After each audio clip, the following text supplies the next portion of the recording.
Muchas gracias. Buenas tardes a todas y a todos. Lo primero, muchas gracias por la invitación, por invitarme a este curso. Muchas gracias a Natalia y a la Universidad de León por dejarme tomar parte de este curso y muchas gracias a todos y a quienes están también a distancia por escucharme y por participar. Espero que vamos a tener luego un coloquio más allá de lo que yo pueda contar. Y muchas gracias. ¿Me has dicho tu nombre, David? Andrés. Antes la hemos saludado y ya la he hecho.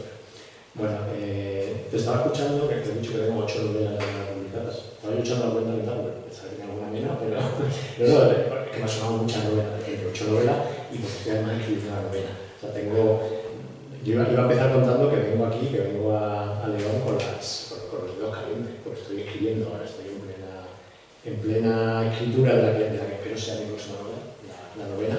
De hecho, yo no debería estar aquí, Natalia. Me invitaste en su día, desde que sí, yo venía pensando que hago aquí, si tengo que estar escribiendo en mi casa, pero estoy escribiendo, estoy todavía en un momento muy inicial de arranque de novela, de búsqueda, de toma de decisiones, de ensayo y error, y por tanto es un momento de mucha inseguridad y muchas dudas, que son las que traigo también aquí para compartir. Inseguridad y dudas de escritura, de escritor, que nacen, que renacen y que crecen en cada libro y que además yo tengo la sensación de que se hacen mayores año tras año. Y es algo que he comentado además con bastantes colegas, no sé si estarán de acuerdo Óscar o Vicente o Belén que están por ahí, ¿no? Pero cuando me dicen que sí, que les pasa también, me alegro de saber que no soy el único que siente, que cuanto uno más escribe, cuanto más libros, cuanto más años, cuanto más madurez se supone que vas teniendo, en realidad menos seguro estás de lo que haces, más te cuesta, más dudas, inseguridad y más insatisfacción también, ¿no? No sé si ocurre en otras disciplinas artísticas, no sé si aquí hay, bueno, he saludado a los escultores antes, que estaban por aquí también, no sé si ocurre en otras disciplinas artísticas, pero tengo la sensación de que la escritura literaria es una actividad en la que uno no acaba de ver esa madurez, ese aprendizaje, ese progreso, sino que al contrario, cuanto más has escrito y también cuanto más has leído y más has pensado sobre tu propia escritura, más te cuesta cada nueva página, más trabajoso, más titubeante, más dudas, más insatisfacción también, ¿no? Y supongo que tiene que ver con la mayor conciencia que tiene uno de lo que hace, de sus limitaciones, pero también de sus habilidades, de lo que ya sabe hacer, de las técnicas, pero también de las trampas, de los trucos que al final todos acabamos usando, de los efectismos. Digo todo esto para situarme en este curso y aquí, al que no vengo como teórico ni como experto en nada, que no lo soy además. Y de hecho a mí en cursos como esto, cuando me a la universidad, cuando me sale a mí el signo del impostor, me dice que aquí contando sobre literatura y conflicto, que voy a contar a vosotros que no habéis pensado, leído, investigado antes.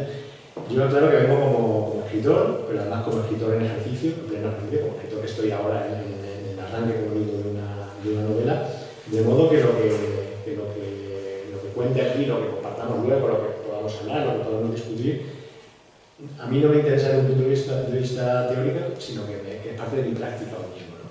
Como digo, tiene que ver con ese momento inicial y de cierta inseguridad en la que estoy al escribir, ¿no? Así que lo siento porque no traigo muchas certezas, ni lecciones magistrales, ni respuestas que quería escuchar de Belén, que decía antes que se iba a quedar. Lo único que puedo traer y compartir son en este momento al menos mis dudas, mis búsquedas, mis intentos y a veces también mis fracasos. Antes de entrar con la literatura de conflicto, que da título, si me lo permitís, quería detener un momento en el título del curso, porque me ha interesado especialmente. O sea, cuando me invitaste no sabía apenas nada del curso, me dijiste que era un curso con cierta idea, con ciertos temas, pero no sabía el título. Y me interesa especialmente, como digo, me siento muy concernido por él y es parte de mi reflexión y de mis dudas cuando empiezo a armar el título de una nueva novela. Y me llamó mucho la atención cuando me enviaste el programa del curso, Natalia, eso de escritura y responsabilidad. Escritura y responsabilidad en nuevo milenio, ¿no? Me parece muy valiente, incluso temerario, un título así, ¿no? De poner escritura y responsabilidad en la misma frase. Un poco, no sé si luego me lo dice o me lo cuenta por dónde va. Yo entiendo que habrá quien al leer el título del curso tuerza el gesto o levante las cejas al leerlo, ¿no? Como decir, ¿qué tiene que ver la escritura con la responsabilidad? O sea, parecen términos opuestos, ¿no? Contradictorios, incompatibles, ¿no? Como hago entre la escritura y la responsabilidad. La palabra responsabilidad, cuando se asocia a la creación artística, cuando se asocia a la escritura en este caso, parece ser una palabra antipática. Es es una palabra homogénea, represora, censora, ¿no? O sea, ¿cómo vamos a pedirle responsabilidad a un creador, ¿no? Siempre estamos hablando de la libertad del creador, ¿no? La sacrosanta libertad del creador, cuando además el prestigio está en lo opuesto, de la irresponsabilidad, ¿no? En el artista irresponsable, entendido en términos de inconformista, de disidente, de rebelde, de transgresor, ¿no? ¿Quién quiere ver a un escritor responsable? O sea, eso es como leer un catecismo, ¿no? Un escritor responsable. ¿Cómo no leer a un escritor que venga diciendo que tiene respuestas, que tiene alguna respuesta, ¿no? Cuando lo esperado, lo deseado, lo prestigiado también es hacer solo preguntas, ¿no? Que es lo que suelen aclarar los autores cuando están en promoción, cuando están haciendo un libro, yo no tengo preguntas, yo no tengo respuestas, yo hago preguntas, ¿no? Vale, ¿está bien? De vez en cuando también podríamos dar alguna respuesta, me las voy a dar, ¿no? Claro. Yo le agradezco, Natalia, el título por poner en juego ese concepto, abrir esa discusión sobre la responsabilidad, ¿no? Porque yo llevo años hablando en términos parecidos, o sea, pronunciando responsabilidad, por antipática que sea, por encontrando además con ese gesto torcido, con esa ceja levantada en sorpresa, cuando me preguntan, eso que me gusta tanto preguntar a los periodistas culturales sobre la literatura comprometida, sobre el compromiso literario, ¿no? Que es un tema muy vinculado del periodismo cultural, yo suelo decir que me gusta más hablar de responsabilidad que de compromiso, precisamente, ¿no? No sé si va a la misma línea el título del curso, pero yo entiendo que el compromiso es algo facultativo, que es algo opcional, que es algo voluntario, que uno elige comprometerse o no comprometerse y con qué se compromete además, ¿no? Que decir hoy que uno está comprometido es como no decir nada. O sea, comprometido con qué, comprometido con quién, cuando además el único compromiso es el que te compromete a ti, el que te pone en compromiso, el que te puede hacer perder algo, ¿no? La idea de responsabilidad, en cambio, frente a esa idea de compromiso, no es opcional, o sea, no queda a criterio del autor. O sea, la responsabilidad es algo que está ahí cuando uno llega, es previa a nuestra decisión de escribir, podemos rechazarla y elegir ser irresponsables, pero no podemos negar que existe, no podemos negar que está ahí. Yo creo que, o al menos yo escribo así, yo escribo creyendo que lo que uno escribe tiene consecuencias, o sea, provoca consecuencias, por modestas que sean, incluso cuando esas consecuencias, o sobre todo cuando esas consecuencias no coinciden con lo que uno pretendía, pero lo que uno escribe tiene consecuencias sobre quien lee y de alguna manera por contagio también sobre la comunidad donde uno escribe. Y uno puede asumir esas consecuencias y hacerse responsable de ellas o comportarse como irresponsable, ¿no? Entonces, a mí es un debate que me interesa especialmente. No pude estar ayer en la primera parte del curso, pero he leído en el programa que además Natalia habló sobre el sentido civil de la narrativa actual. Es una variación más sobre el tema de responsabilidad. Entiendo que se refería a la literatura de Antonio Pereira, ¿no? Pero parece que añade una capa más a esa discusión sobre la responsabilidad, ¿no? Esa idea de lo civil, ¿no? En este sentido, del sentido civil de la narrativa. Y yo leyendo esa idea de lo civil de la narrativa, recordaba algo que suelo llevar conmigo siempre cuando hablo en un espacio como este, sobre este tipo de temas, que es algo que escribió Rafael Chivres, en su libro de ensayos por cuenta propia, donde hablaba de todo esto precisamente del compromiso y la responsabilidad. Hablaba Chivres, a lo mejor alguno lo habéis leído ya por cuenta propia, si no recomiendo mucho su libro de ensayos. Hablaba de cómo los autores se relacionan con su tiempo y de cómo vinculan o no sus novelas a ese tiempo. Y decía Chivres, cito, decía, nos parecen más irritantes los autores que no aceptan que son fruto de las tensiones de su tiempo y creen construir su obra solo con andamiajes literarios, como si el lenguaje, incluso en su búsqueda, pudiera dejar de decirlo de fuera. Bajo sus declaraciones de amor a la literatura como valor supremo, los escritores ensimismados la convierten en un juguete banal. Narradores que creen moverse en el interior del espacio novelesco como el interior de un templo sagrado y en realidad viven metidos en una casa de muñecas. Como niños egoístas, le niegan a la novela el sustrato de lo público, le arrebatan su excitante responsabilidad civil. Suele ser la propia historia, con sus coletazos, la que se encarga de sacarnos del ensimismamiento, decía Chivres. Y yo hago mía esa idea enlazando la responsabilidad del curso con este sentido civil que hablaba antes, hago a mí esa idea de Chivres de excitante responsabilidad civil. O sea, para mí eso es la literatura, al menos la que me interesa, la que busco cuando leo, la que intento practicar como escritor. Algo que es excitante, por supuesto, pero que también tiene esa parte de responsabilidad civil, que además, responsabilidad civil es un término jurídico, un término que no lo eligió por casualidad Chivres. Responsabilidad civil, en el mundo del derecho, es la obligación que tiene toda persona de reparar los daños y perjuicios que cause en otra persona o en el patrimonio de otro, ¿no? Es decir, es otra versión de asumir las consecuencias de lo que uno hace, ¿no? A mí me gusta esa idea de la literatura que sirve para reparar daños. creo que también puede servir para esa literatura, y no solo para reparar los daños que el propio autor causa, ¿no? También para reparar otro tipo de daño. Perdón por esta larga digresión inicial, y voy ya con el tema de mi introducción. Hasta que lo tengo para no alargar mucho, yo siempre tengo la memoria terminada. Empezamos 6:15, 7:30, ¿no? 7:30 terminamos, para cortarle un rato antes, para no irme demasiado, para dejar tiempo para cuando tú me refieres. 7:30. Sí, pero con lo que todo incluido. Vale, para no irme mucho. Bueno, voy con el tema. Cuando Natalia me propuso hace meses participar, como estaba todavía por definir el curso y yo no sabía qué iba a hablar, ¿no? Porque no hablar de esto hace ya bastante meses, convenimos un título genérico, que no suelo hacer, que no me atara mucho, para que yo luego pudiera darle contenido, es de literatura y conflicto.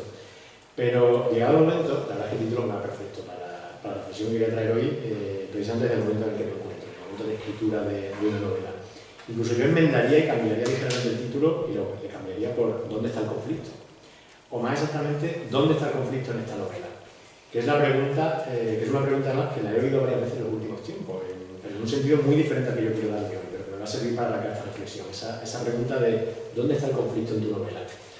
Hace unos meses, un colega escritor estaba presentando su última novela en una rueda de prensa, y yo estaba allí, y después de un rato de haber hablado de su libro, de haber contado un poco el argumento, pero también poner las ideas que sostenían el libro, poner su inspiración, su intención, que es lo que ponía en juego el libro. Un libro que además proponía una reflexión sobre nuestra forma de vida hoy, con un cierto alcance político también, pero a partir de una historia de esas que el periodismo cultural suele llamar una historia pequeña, ¿no? Porque de hecho que se dice tanto, que es la historia de una familia durante unos meses de verano y tal. Cuando llegó el turno de pregunta, un periodista de uno de los diarios de referencia levantó la mano y lanzó su pregunta. Le dijo, muy interesante todo lo que ha contado, pero ¿dónde está el conflicto en esta novela? Mi colega escritor se pensaba que todo lo que había contado era precisamente eso, era conflicto, era conflictivo, pero el periodista quería saber dónde estaba el conflicto, el auténtico conflicto de esa novela, ¿no?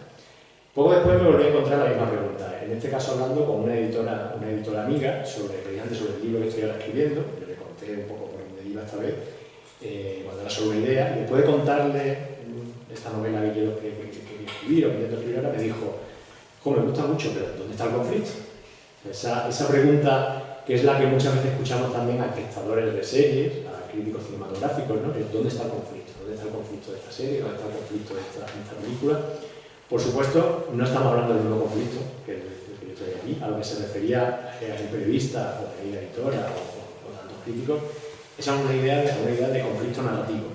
Una idea de conflicto narrativo que parece dominar hoy la literatura también, al menos cierta literatura, seguramente la literatura más comercial, la literatura de las grandes editoriales, la que aspira a un público amplio. Una idea de conflicto narrativo muy influenciada por el cine comercial, por las plataformas audiovisuales, en obras además que a menudo aspiran a ser compradas y adaptadas por una de estas plataformas.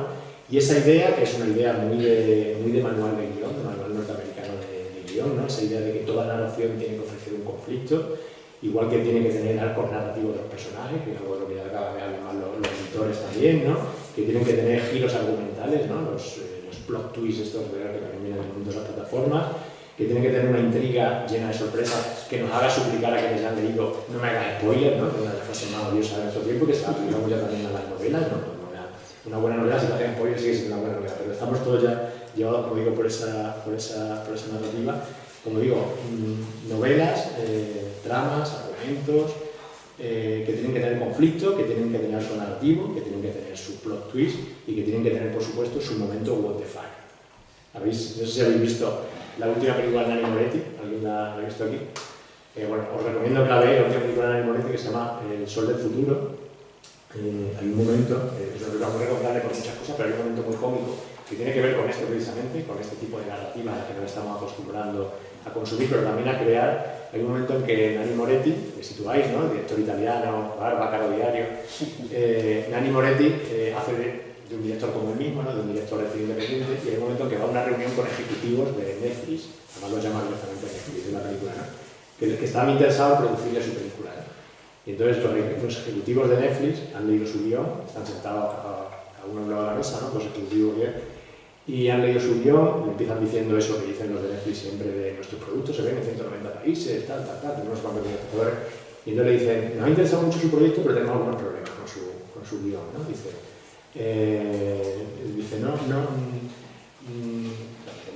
como le decía, dice, no acabamos de ver el arco de los personajes, dice primero, ¿no? Entonces Moretti dice, ¿qué arco de los personajes? Dice, la gente en la vida real no cambia tanto como en las películas, no hace un arco de personaje, no hace ese cambio así total, ¿no? Dice, pero además dice, tenemos otro problema, que es que el primer giro llega demasiado tarde, ¿no? Entonces le dice, el primer giro llega en el minuto 42, ¿no? Y tiene que llegar, entonces dice Nani Moretti, en el 35, dice, no, en el 26, empezar a hacer un regateo, ¿no?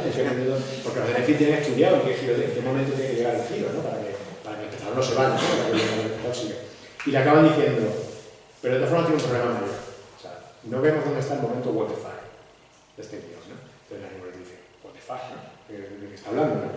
Y es así, o sea, la narrativa Netflix, que como digo, es una narrativa dominante en la plataforma, en la serie, en buena parte del cine, que va llegando también a la literatura, es una narrativa que tiene que tener su momento what the fuck, su momento que, usado en otros términos, te tiene que volar la cabeza, ¿no? Y tiene que, ese momento en el que te tienes que preguntar qué es lo que estás viendo hasta ahora, qué es esto, ¿no? O sea, tienes que seguir viendo, ¿no? Y además saber en qué minuto tiene que entrar, ¿no? En literatura, como digo, también hay cada vez más momentos what the fuck y menos conflicto, o más bien se confunde el conflicto con este tipo de conflicto narrativo, ¿no? Una idea de conflicto, esta que es la dominante, que no es por supuesto el conflicto social, político o ni siquiera humano, sino que es el conflicto en términos narrativos, de esa narrativa, como digo, Netflix, que precisa un conflicto que haga avanzar la narración, que transforme a los personajes acorde a su arco narrativo, que tenga su imprevisto, que le vuele la cabeza, no le hagas spoiler, que mantenga enganchado al espectador, al lector, en este tiempo además de distracción y de dispersión. Es, como digo, otro tipo de conflicto, un conflicto inofensivo, manso, que apenas conmueve, cuyo efecto dura lo que dura hasta que veamos la siguiente serie o el siguiente libro, que nada o muy poco mueve al lector, al espectador, que reduce toda historia a un previsible thriller, que es el género triunfante en nuestro tiempo. Si os dais cuenta, la mayor parte de series, vaya de lo que vaya, son thrillers, y la mayor parte de novelas, buena parte de las novelas, son también ya thrillers, ¿no? Es el género triunfante en nuestro tiempo, la intriga criminal, que además siempre tiene que haber un cadáver, ¿no? Siempre tiene que haber un cadáver, una investigación, averiguar quién es el asesino, que por supuesto no era el que inicialmente queríamos, cuando en la realidad el asesino, el de verdad o el metafórico, siempre es el que sabíamos del principio, ¿no? No hay tanta sorpresa. Pero al decir literatura y conflicto, yo pretendía hablar, por supuesto, de otro tipo de conflicto. De hecho, me he pasado años preguntando eso mismo que preguntaba ese periodista o esa editora o tantos espectadores o tantos críticos, ¿no? Pero referido en mi caso a la novela contemporánea o a la novela española contemporánea, ¿no? Esa pregunta de ¿dónde está el conflicto? ¿Dónde está el conflicto en esta novela, ¿no? Me lo preguntaba, por ejemplo, cuando muchos años atrás, en mi juventud, me interesaba como lector, como autor que empezaba y como ciudadano, me interesaba por los orígenes de nuestra democracia, por la transición del franquismo, y buscaba novelas precisamente, novelas sobre aquel tiempo, y me preguntaba eso mismo, ¿dónde está el conflicto? ¿Dónde está lo que de conflictivo tiene la construcción de esta democracia, llena de déficit y de agujeros? Lo que de conflictivo tiene la salida de una dictadura que tuvo muchas complicidades y responsabilidades, lo conflictivo de nuestra relación con el pasado reciente, con el franquismo y la guerra, con los crímenes, sus víctimas y sus verdugos. ¿Dónde estaba el conflicto en estas novelas, ¿no? Estoy generalizando, por supuesto, pero hay muchas excepciones donde sí estaba el conflicto. Me lo preguntaba cuando, también de joven, ya en los años 90, al cambio de siglo, yo vivía una realidad, la realidad española de finales de siglo, de cambio de siglo, que yo sentía conflictiva, llena de conflictos, pero no encontraba reflejo de ellos en la mayor parte de la literatura que se publicaba en esos mismos años. El otro día me acordaba de un ejemplo de esos años precisamente, cuando yo tenía 18 años, el año 1992, que era el año emblemático, ¿no? Aquí no hay nadie tan joven como para que haya que explicarle lo que era el 92 en España, ¿no? Pero ese año tan emblemático, el año de la modernidad, el año en el que España se ponía en el mundo, ¿no? Yo recordaba, o más bien no recordaba, porque era algo que estaba en el video, y he hablado con amigos sevillanos también, de cómo el 20 de abril de 1992, mientras se inauguraba la Expo 92, era la representación de la España sin conflicto, de la España próspera, de la España de consenso. Mientras el rey estaba inaugurando la Expo 92, al otro lado del río había una manifestación contra la Expo en la que hubo disparos, en la que hubo heridos de bala. Y hubo denuncias de tortura contra la gente que se manifestó contra eso, que la gente en Sevilla no lo recuerda, incluso gente de cierta edad que debería recordarlo, era el parte del conflicto que no aparecía entonces, ¿no? Que no aparecía en la prensa, pero no aparecía tampoco en esas novelas que podíamos leer, ¿no? Me lo preguntaba también dónde está el conflicto cuando al llegar la gran crisis económica y social, que luego también fue política e institucional, la crisis sistémica de 2007-2008, que aquí tampoco hay gente joven a la que explicarse. Me ha pasado en un sitio donde voy con gente muy joven que le dice 2007-2008 y te miran así como de qué están hablando. No digo ya si hablas del 11 de septiembre de 2001, ¿no? Pero, como digo, me lo preguntaba cuando al llegar la gran crisis volvía la vista atrás a la literatura de los años previos y encontraba muy pocas obras, las había por supuesto, porque ahora por ejemplo las excepciones, estoy generalizando, muy pocas obras que permitieran entender lo que iba a acabar pasando, o sea, que señalaran en aquella España de bienestar, de prosperidad, de consenso, de paz social, señalaran el derrumbe que estaba por llegar. Pero también en la literatura de esos primeros años de crisis, ¿no?, que parecía todavía ajena al derrumbe. ¿Dónde estaba el conflicto entonces, no?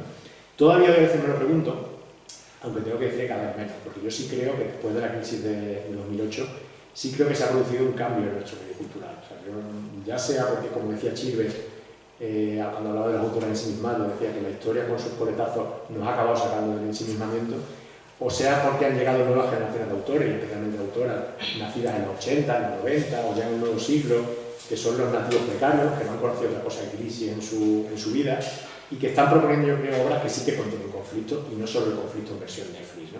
Luego podemos hablar de ello, ¿no? Le voy dejando ideas para el coloquio. Pero como digo, me pasé, como decía, años buscando el conflicto en novelas, y lo mismo podría decir del cine de esos años y de otras formas artísticas. Tal vez no lo diría tanto del teatro.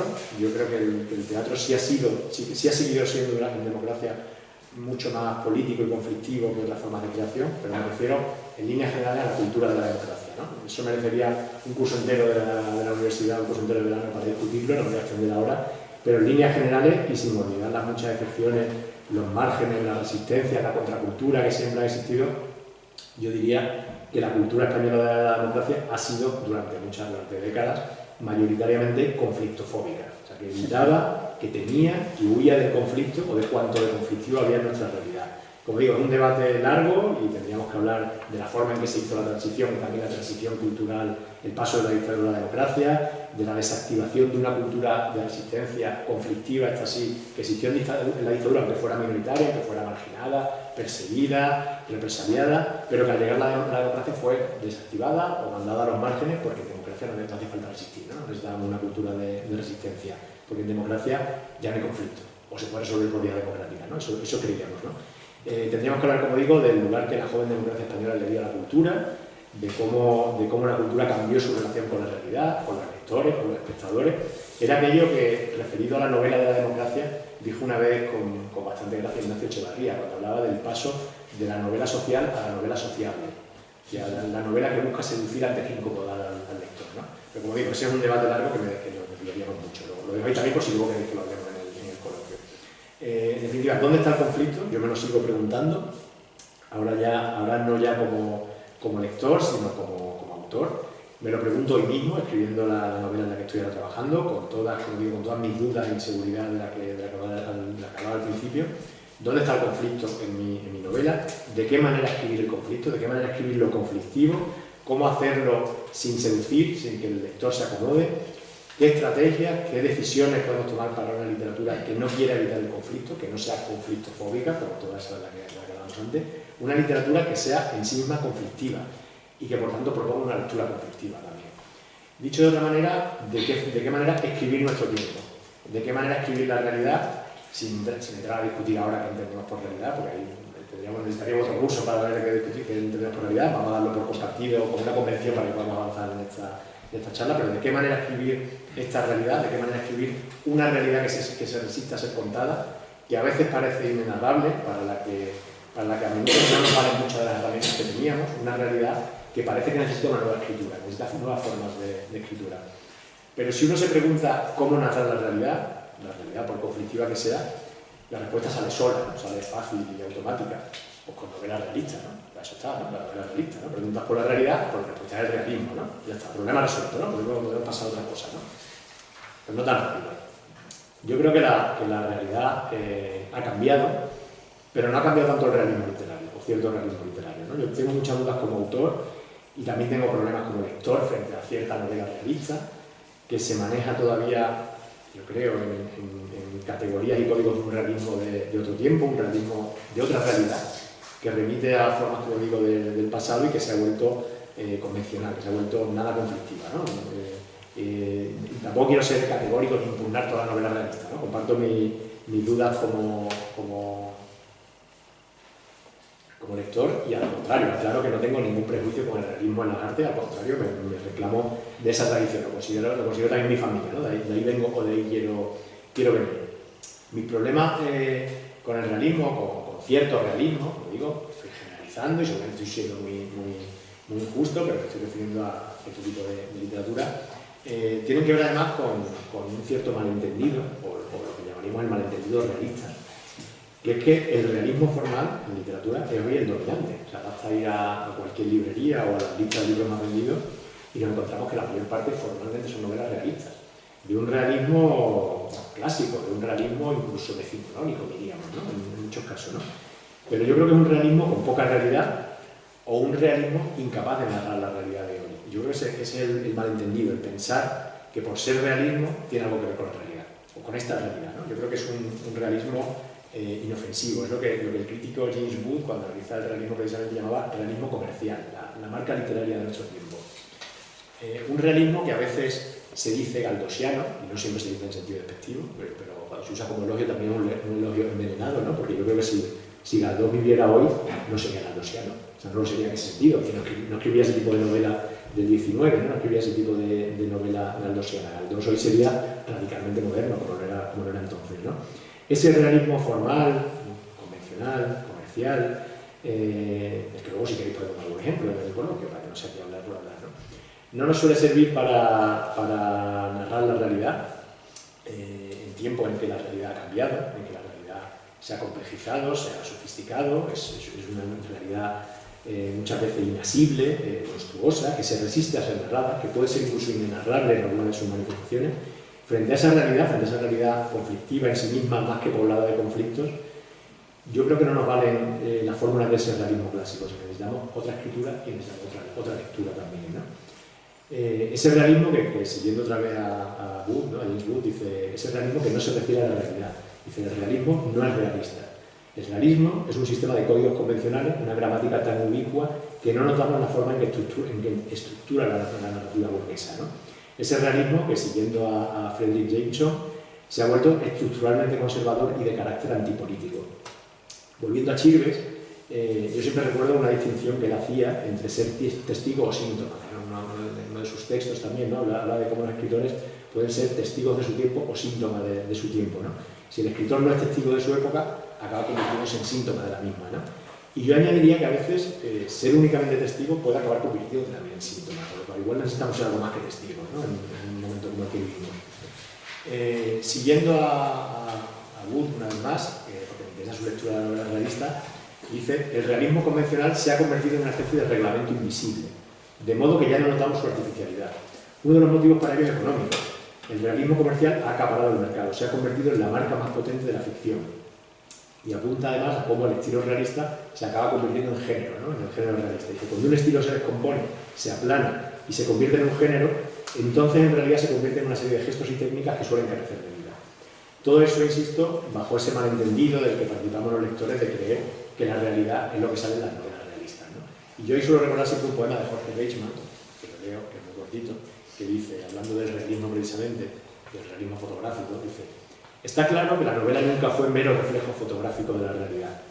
Por descontado no lo fue el poema, mas sobre todo importa darse cuenta de que tampoco lo ha sido nunca la fotografía. A veces...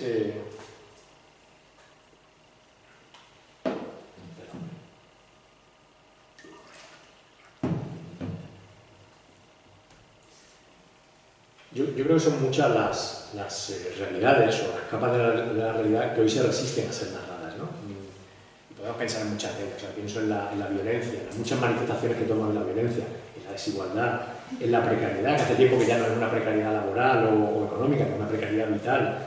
Realidades que a veces nos cuesta incluso nombrar, que no comprendemos. O sea, pienso en la emergencia climática, en la enorme crisis social y ambiental en la que estamos y que ni siquiera comprendemos. O sea, no actuamos, no somos capaces de actuar, no somos capaces de tomar conciencia de la gravedad porque ni siquiera la entendemos. O sea, no es que ya no podamos nombrarla, sino simplemente comprenderla.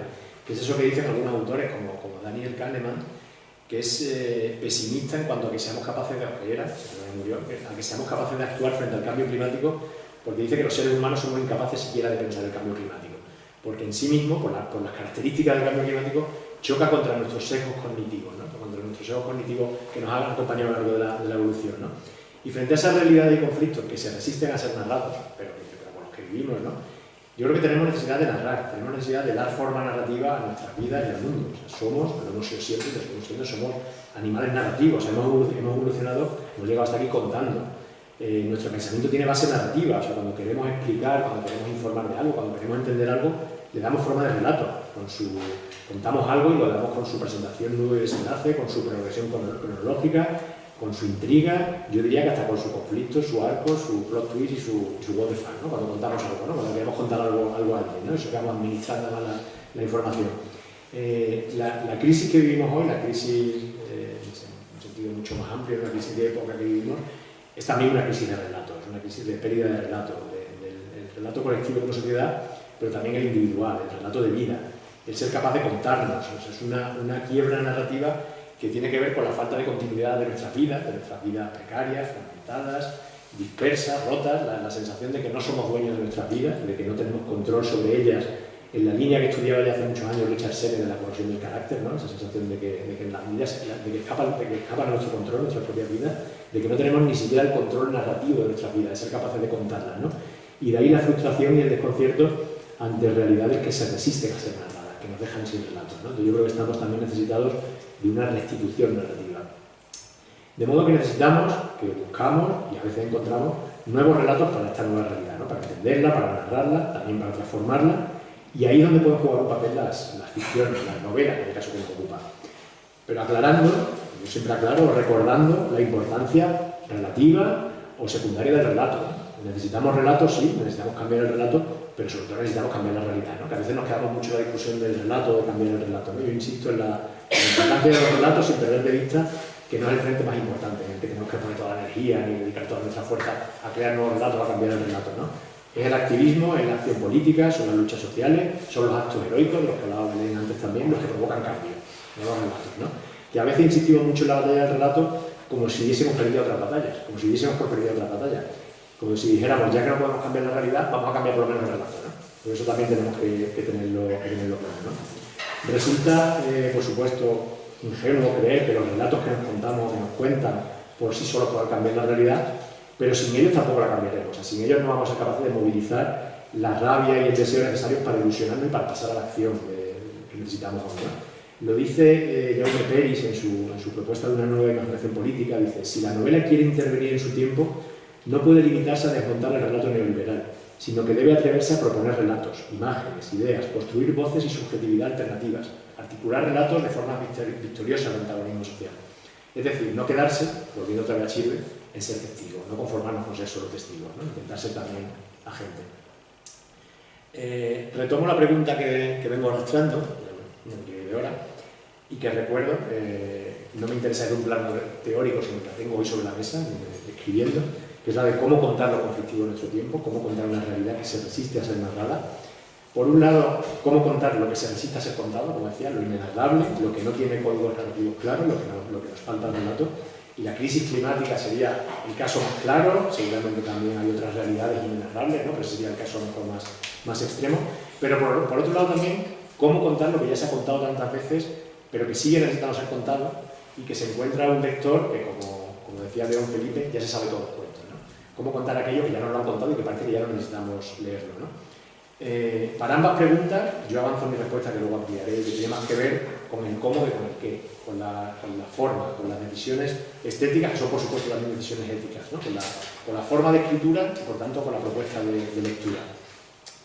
Eso se ve claramente con el segundo problema que mencionaba, ese de cómo contar lo que ya se ha contado tantas veces, pero que sigue necesitando ser contado, ¿no? Pero que a base de reiterar, no solo temática, sino también formalmente, deja indemne al lector, deja ileso al lector, no le alcanza, hace que lo lea cómodo, que lo lea como algo ya leído, ¿no? Esa capacidad que tenemos los lectores de encontrar un lugar de donde leer que no nos toque, que no nos duela, ¿no? Leamos lo que leamos, ¿no? Igual cuando leemos no sabemos colocar en la butaca de forma de encontrar una postura buena, cuando leemos algo que debería interpelarnos, afectarnos, dolernos, acabamos encontrando siempre un lugar de donde leer que no nos duela demasiado. Y eso pasa mucho con ese tipo de temas, como digo, de conflictos, de asuntos, que nos lo han contado tantas veces que los damos ya por contados, ¿no? Que ya pasamos por encima de ellos, ¿no? Pongo un ejemplo para ilustrar esto último, que es un ejemplo extremo y por eso mismo obvio, ¿no? ¿Cómo contar hoy el Holocausto? Si es que necesita ser contado el Holocausto todavía, ¿no? Pero ¿cómo contar hoy el Holocausto después de 70 años de narraciones del Holocausto, de novelas y películas, que sobre todo en las últimas décadas son variaciones sobre el mismo tema, ¿no? De sentimentalizando las historias, acartonando la verdad un poco? ¿Cómo narrar hoy el Holocausto después de tantos pianistas de Auschwitz, violinistas de Auschwitz, bailarinas de Auschwitz, tatuador de Auschwitz, que es una serie de dichos que ha salido también ahora? Es decir, y podríamos seguir añadiendo títulos de profesiones de Auschwitz, porque hay una saga de novelas, películas, ¿no?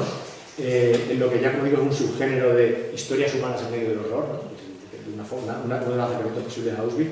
¿Cómo volver a Auschwitz? Si es que necesitamos seguir volviendo a Auschwitz. Y la forma de hacerlo es cambiando la mirada, cambiando la forma de mirar y de contar, ¿no? Cambiando la escritura y contando la lectura. Pongo un par de ejemplos de cine que yo creo que se entiende mucho mejor que a lo mejor si lo pensamos en literatura, ¿no? Después de tantas películas que hemos visto, de tantas películas redundantes y seguramente ya inofensivas sobre el horror entre los horrores, sobre Auschwitz, ¿no? Pues de repente aparece una película con la zona de interés que tú mencionabas antes, o como El hijo de Saúl, ¿no? No sé si la habéis visto, si conocéis El hijo de Saúl o la zona de interés, ¿no? Son dos películas, sobre todo en mi caso, El hijo de Saúl, una película muy discutible por muchos motivos, yo tengo muchos reparos con ella, mucha discusión, pero que consigue, es verdad, que volvamos a ver Auschwitz, que ya no lo veíamos en esas películas, ¿no? En las que lo dábamos por visto, y lo consigue a partir de una decisión estética, casi una decisión técnica, fotográfica, que es la de acortar el plano, ¿no? Coger un primerísimo plano si no habéis visto la película, durante hora y media, siguiendo al protagonista, al protagonista que está en el campo de exterminio, pero con un plano cortísimo, donde solamente vemos su cara y medio pecho, y todo lo demás es fuera de campo, ¿no? No vemos nada, solamente le vemos a él todo el tiempo, ¿no? Digo, yo discutiría mucho sobre esa película, pero consigue que volvamos a ver Auschwitz, ¿no? O en el caso de La zona de interés, que la mencionaste tú al presentarme, que es todavía más radical en su uso del fuera de campo, ¿no? En el que todo es fuera de campo, pero consigue que volvamos a ver lo que ya dábamos por visto. Lo pongo, como digo, como ejemplos en este caso del cine, ¿no? De cómo volver a contar lo que ya hemos contado, ¿no? Podríamos decir lo mismo de otros temas que parece que ya están muy narrados, que no somos capaces ya de pasar por ellos, ¿no? Que pasamos por encima cuando los leemos, cuando nos vemos. Podríamos decir lo mismo de nuestra guerra civil, por ejemplo, ¿no? Después de décadas de novelas ambientadas en ella, no tantas películas, que ese también es un lugar común muchas veces de cierta derecha española, decir que el cine solo hace películas sobre la guerra civil. Mentira, quien diga que solo hace películas sobre la guerra civil, preguntarle que tiene unos cuantos títulos de películas de la guerra civil, como no sabe decir más de 5, ¿no? Y si le digo practica alguno de los últimos 5 años, dice uno si acaso, ¿no? Pero bueno, tenemos el lugar común, ¿no? Pero en cuanto a novelas, sí hay una gran producción novelística, ¿no? ¿Qué podemos decir hoy de la guerra civil en una novela? ¿No? O sea, puede que se escribieron ya las grandes novelas de la guerra civil de quienes la vivieron, por supuesto, de sus protagonistas, de sus testigos, que se siguieron escribiendo después hasta llegar ahora, ¿no?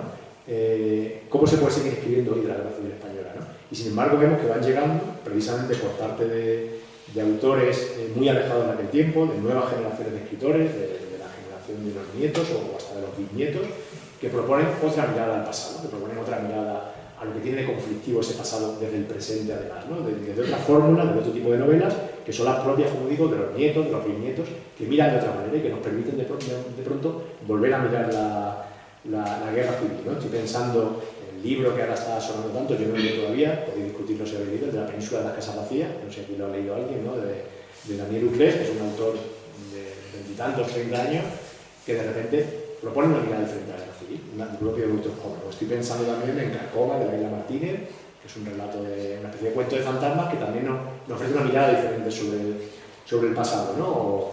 O desde otra generación, una generación anterior, añadiría también Las pequeñas mujeres rojas de Marta Sá, en una novela que me interesa especialmente, pero que también tiene otra forma de mirar a la guerra civil, ¿no? En todos estos casos, en la novela o en las películas, ¿no? de este cómo contar, en este caso lo que ya se ha contado, pero nos valdría también para cómo contar aquello que se resiste a ser contado, la respuesta suele estar en el cómo más que en el qué. En el cómo, que también es el qué, como podemos distinguir, ¿no? En la forma antes que en el tema. En cómo contar, en qué decisiones estéticas, con qué lenguaje, con qué metáforas, con qué imágenes podemos narrar esas realidades conflictivas e inenarrables, ¿no? Solemos poner el acento en el tema, ¿no? Cuando hablamos de una película, cuando hablamos de un libro, a partir de esa idea de literatura realista de la que hablaba antes, pero yo creo que es tanto o más importante, si queremos escribir lo conflictivo, tanto más importante la forma, ¿no? El cómo escribir y por tanto el cómo leer, ¿no? En mi caso, y ahí me encuentro estos días cuando arranco una nueva novela, cuando estoy escribiendo, a mí me suele pasar que mis libros tienen detrás tienen detrás sobre todo una búsqueda formal, una indagación formal, una búsqueda de una forma de escritura, ¿no? Me preocupa más el cómo, ¿no? El cómo voy a contar esa historia que el qué. Y sin embargo me suele pasar cuando alguien se refiere a mi novela, cuando alguien habla de mi novela, cuando alguien me hace una reseña o me pregunta o en un club de lectura, ¿no? Se suelen fijar sobre todo en el tema, ¿no? más que en la propia escritura, ¿no? Se suelen fijar más en el qué, ¿no? Suelen decir que es una novela sobre el franquismo, una novela sobre la guerra civil, o una novela sobre el trabajo, una novela sobre el amor, sobre el miedo, sobre el futuro, alguna de mis 8 novelas que estoy haciendo, ¿no? Pero lo que hay detrás de cada una de ellas es, como digo, en primer lugar una búsqueda formal, o sea, una pregunta acerca de cómo contar esos temas, de cómo escribir sobre esos temas, ¿no? Cómo escribir hoy sobre el franquismo, ¿no? Sin volver a escribir las novelas que ya se escribieron antes. Cómo escribir hoy sobre el trabajo, lo que el trabajo tiene también de resistencia a ser narrado. Cómo escribir hoy sobre el miedo dominante, cómo escribir hoy sobre el amor también, ¿no? Y por tanto, cómo leer hoy también, cómo leer hoy el franquismo, cómo leer hoy el trabajo, cómo leer el miedo, cómo leer el amor, ¿no? Por poner un ejemplo práctico, para preguntarle un poco, porque ya decía que vengo con los dedos calientes de escribir, que estoy estos días escribiendo, haciendo este tipo de preguntas. Yo estoy ahora intentando escribir una novela que tiene que ver, si tuviéramos que poner temas, ¿no? Eso de que nos gusta decir una novela sobre no sé qué, diríamos, o dirán cuando salga la novela, me pondrán en la entrevista una novela sobre la precariedad. Vale, venga, lo compro. La precariedad, no la precariedad laboral y económica, o no solo la precariedad laboral y económica, sino sobre todo la precariedad vital, ¿no? La precariedad en sus muchas manifestaciones, y que precisamente en tanto de precariedad, que ya parece que lo abarca todo, nos resulta muchas veces inenarrable, nos resulta innombrable, no sabemos contarla, no sabemos contar nuestra propia precariedad de vida, ¿no? Esa precariedad que nos quita el sueño, que no nos deja dormir, porque además estoy escribiendo una novela de insomnio, ¿no? Estoy escribiendo una novela de mal dormir, de malos sueños, de malos despertares, pero también de la ocupación y la expropiación del sueño, de cómo la obsesión productivista por dormir mejor, por dormir menos para poder hacer más, para poder trabajar más, de todos esos métodos que circulan por ahí, de cómo para hacerte millonario tienes que levantar a las 5 de la mañana, no sé si lo habéis visto, spoiler, no funciona, no lo hago, eso es el club de las 5 de la mañana, estoy escribiendo sobre todo eso, ¿no? Que tiene que ver con eso. Entonces, mi planteamiento, para poder escribir, para poder mirar la precariedad vital, mirada desde el dormir o desde el no dormir, ¿no? Que es desde donde yo estoy escribiendo, mi planteamiento parte de una intención, voy acabando ya, parte de una intención que es la que me he propuesto ya otras veces cuando he escrito novela y también cuando he escrito cuentos, que los cuentos seguramente es mucho más fácil hacerlo, la distancia corta lo permite más que una novela, que es que no quiero escribir sobre la precariedad, quiero escribir la precariedad. Y eso, aquí las preposiciones son importantes, ¿no? No es un juego de palabras, o sea, no es lo mismo escribir sobre la precariedad que escribir la precariedad. Me explico. O sea, escribir sobre la precariedad significa que la precariedad es el tema. Está claro, ¿no? Podemos documentarla, podemos representarla, retratarla, analizarla, dar testimonio de ella en línea de lo que ya hace el buen periodismo, por ejemplo, o de lo que hace, yendo un paso más allá también, buena literatura, ¿no? En cambio, escribir la precariedad sin la preposición, no escribir sobre la precariedad, escribir la precariedad significa que la precariedad no es solo el tema, sino también la forma. Escribir la precariedad misma, escribir precario y por tanto hacer que el lector lea precario, ¿no? Que su lectura sea también precaria. Poner el acento en la forma, o sea, que la propia lectura te transmita esa precariedad, no solamente la lectura de cuenta, ¿no? No solo escribir el conflicto, sino volver conflictiva la escritura y por tanto la lectura, ¿no? Indagar en una forma que sea precaria en sí misma. Para que se entienda, pondré otro ejemplo, aquellos autores y sobre todo autoras que en Latinoamérica están escribiendo hoy la violencia en sus muchas manifestaciones, podríamos seguramente nos vendían títulos y autoras a todos a la cabeza, ¿no? Hay autores y autoras que escriben sobre la violencia y hay quienes escriben la violencia, ¿no? Quienes vuelven la escritura violenta y por tanto la lectura violenta, ¿no? Que escriben un tipo de escritura y proponen un tipo de lectura tan violenta para el lector como la propia violencia representada, ¿no? Por lo mismo podríamos decir, si decidimos escribir no sobre, sino escribir la precariedad, o escribir la guerra, escribir el amor, en vez de escribir sobre la precariedad, sobre la guerra o sobre el amor, ¿no? Y todavía podríamos añadir seguramente otras preposiciones. Podríamos hablar también de escribir contra la precariedad, no solamente sobre o sin preposiciones, escribir contra la precariedad, de la misma forma que escribir como contra la violencia. Y que suele ser además simultáneo a escribir la precariedad, al menos en el terreno de las intenciones, ¿no? No es lo que yo pongo. Escribir contra no solo para impugnar o para denunciar, también para reparar, para restituir, incluida esa restitución normativa que ya mencioné antes, para rehacer lo deshecho, para desprecarizar el relato precario o para pacificar el relato violento, para aliviar, para consolar, para dar esperanza, para desmentir el no hay alternativa, para excitar la imaginación política, para devolvernos la dimensión colectiva, para sacarnos del yo cerrado, para recordarnos que no estamos solos, para recordarnos, y eso también lo hacen las novelas, que no sufrimos problemas individuales, personales, privados, que es lo que queremos habitualmente, sino que buena parte son problemas colectivos y que por tanto las soluciones tienen que ser también colectivas. Escribir contra, escribir para que sea posible la acción, para que sea posible incluso acción exitosa, para que sea posible incluso ganar, haciendo para ello, cuando escribe, haciendo memoria de luchas pasadas, haciendo relatos de luchas presentes, haciendo imaginación de luchas futuras también. Seguramente podríamos usar otras preposiciones, ¿no? A riesgo de que acabe pareciendo un juego, ¿no? Podríamos pensar también, si hablamos de la precariedad, de lo que estamos hablando, podríamos también escribir desde la precariedad, ¿no? No solamente sobre o contra, sino desde la precariedad. Escribir en precario, y a fin de cuentas como escribimos la mayoría, ¿no? En condiciones materiales y vitales muchas veces precarias, desde vidas precarias, escribir sin tiempo, sin concentración, sin continuidad, estando en un curso de verano, una vez en mi casa escribiendo la novela, sin profundidad, sin corregir a fondo, escribir mientras hace varias cosas a la vez, mientras atiende otras escrituras alimenticias, escribir sin espacio propio en algunos casos, escribir sin tiempo propio, sin habitación propia, escribir cansados y distraídos, escribir ansiosos y deprimidos, escribir precario en definitiva, ¿no? A riesgo, claro, de que el resultado acabe siendo precario, pero no por una decisión formal, ¿no? Sino más que en un sentido de empobrecido. Y eso es algo que cuenta muy bien Remedios Zafra. Yo siempre aprovecho para recomendar Remedios Zafra, si no lo habéis leído, ¿no? Seguramente una de las pensadoras más interesantes hoy. Y ella habla de las consecuencias de estas vida-trabajo que tenemos, de estas vidas-trabajo ansiosas, aceleradas, hiperproductivas. Las consecuencias, no ya, hablando de los creadores, ¿no? Los creadores culturales, las consecuencias no ya sobre nosotros, sino sobre nuestras vidas, sobre nuestros cuerpos, sobre nuestras relaciones, sino también sobre nuestras obras de creación, ¿no? Sobre cómo a veces el resultado de esa escritura precaria, de esa escritura en precario, es una obra precaria en el peor sentido, ¿no? Una obra ligera, una obra superficial, una obra que no tiene profundidad, ¿no? Habla Remedios Zafra de los, ya que aquí universitarios, que ya habla de los investigadores universitarios que ya no leen, porque están absorbidos por la burocracia y por la producción de artículos, ¿no? Y seguramente podemos decir lo mismo de nosotros, de los novelistas, que cada vez leemos menos y eso está bueno para nuestras novelas, ¿no? Termino ya.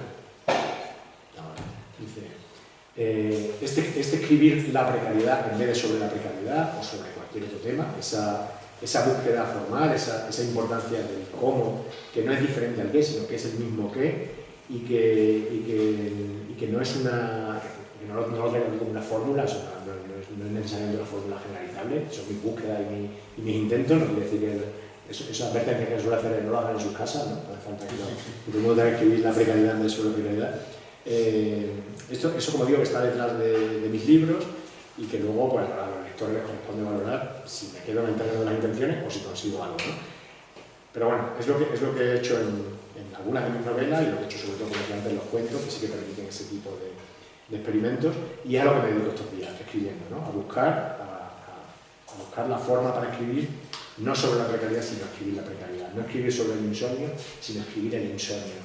En definitiva, y vuelvo al título de mi intervención Literatura y Conflicto, no escribir sobre el conflicto, sino escribir el conflicto, para así volver conflictiva la escritura y por tanto hacer conflictiva la lectura. Gracias.